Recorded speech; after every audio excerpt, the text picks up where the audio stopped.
అందరికీ నమస్తే. నేను మీ భార్గవి. వెల్కమ్ బ్యాక్ టు అమ్మ చేతి వెంట.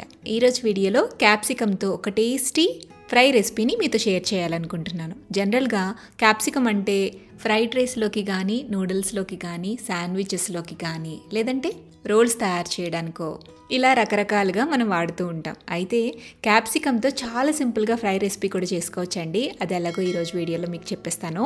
అండ్ చాలా ఈజీ అనమాట చేసుకోవటం. ఎక్కువ క్వాంటిటీలో క్యాప్సికమ్ని మనం కన్జ్యూమ్ చేయొచ్చు ఇలా చేసుకుంటే.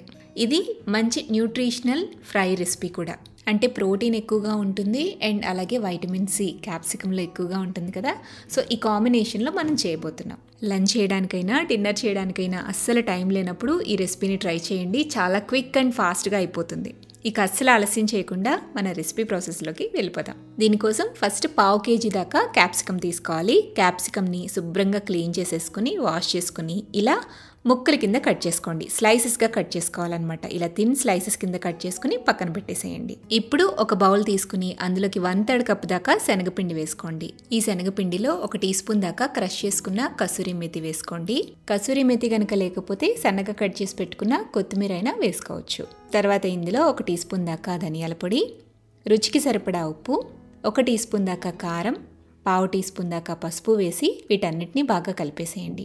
ఇప్పుడు నీళ్లు కొంచెం కొంచెంగా వేసుకుంటూ థిక్ బ్యాటర్లా కలుపుకోవాలి. ఇక్కడ చూపిస్తున్న చూడండి, ఈ కన్సిస్టెన్సీలో ఉండాలన్నమాట.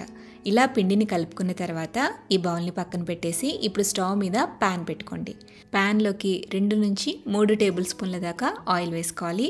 నూనె వేడెక్కిన తర్వాత ఇందులోకి తాలింపు గింజలు వేయండి. శనగపప్పు, మినప్పప్పు, ఆవాలు, జీలకర్ర, ఎండుమిర్చి, అలాగే కొంచెం క్రష్ చేసిన వెల్లుల్లి కూడా వేసుకోండి.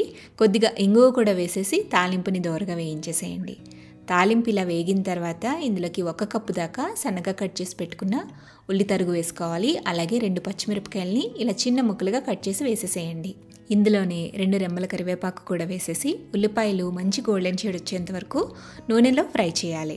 ఉల్లిపాయలు ఇలా వేగిన తర్వాత మనం కట్ చేసుకుని పక్కన పెట్టుకున్న క్యాప్సికమ్ ముక్కలు కూడా వేసేసి వీటిని కూడా ఫ్రై చేయాలండి. కొద్దిగా పసుపు వేసి అంతా కలిపి మూత పెట్టుకుంటూ మగ్గించండి. మంటని లో టు మీడియం ఫ్లేమ్లో పెట్టి క్యాప్సికమ్ మీకు కలర్ కొంచెం చేంజ్ అయ్యేంత వరకు కుక్ చేయాలన్నమాట.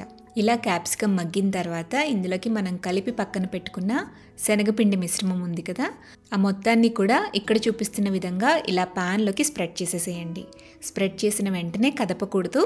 ఇలా వేసేసిన తర్వాత మూత పెట్టి లో ఫ్లేమ్లో ఒక 2 to 3 మినిట్స్ పాటు కుక్ చేయాలన్నమాట. అంటే శనగపిండి కుక్ అయ్యి కొంచెం హార్డ్ అవ్వాలి, అంతవరకు మూత పెట్టి మగ్గించండి. ఇలా శనగపిండి ఉడికి కొంచెం గట్టిపడిన తర్వాత ఇప్పుడు కలుపుకోవాలి. ఒక 2-3 నిమిషాల పాటు హై ఫ్లేమ్లో పెట్టి బాగా టాస్ చేయండి. స్టవ్ మించి దించే ముందు ఒక 1/2 టీ స్పూన్ దాకా గరం మసాలా పౌడర్, అలాగే సన్నగా కట్ చేసి పెట్టుకున్న కొత్తిమీర వేసేసి ఒక్కసారి కలిపేసి స్టవ్ ఆపి పక్కకి దించేసేయండి. అంతే, చాలా సింపుల్గా ఈ క్యాప్సికమ్ ఫ్రై రెసిపీని తయారు చేసుకోవచ్చు. అన్నంలోకి చాలా బాగుంటుంది. రసం ఉంటే రసంతో సర్వ్ చేసుకోవచ్చు, లేదా సాంబార్కి సైడ్ డిష్గా పెట్టుకోవచ్చు. ఒట్టిగా తిన్నా కూడా సూపర్ ఉంటుందన్నమాట. మరి నెక్స్ట్ టైం క్యాప్సికమ్తో ఇలా నేను చెప్పినట్టు ఫ్రై రెసిపీ ట్రై చేయండి. ట్రై చేసి టేస్ట్ చేశాక మీ ఫీడ్బ్యాక్ని నాతో షేర్ చేయడం మర్చిపోవద్దు. వీడియో నచ్చితే లైక్ చేయండి, మీ ఫ్రెండ్స్కి రిలేటివ్స్కి షేర్ చేయండి. మరిన్ని టేస్టీ సింపుల్ క్విక్ రెసిపీస్ కోసం అమ్మ చేతి వంట ఛానల్ని సబ్స్క్రైబ్ చేయండి.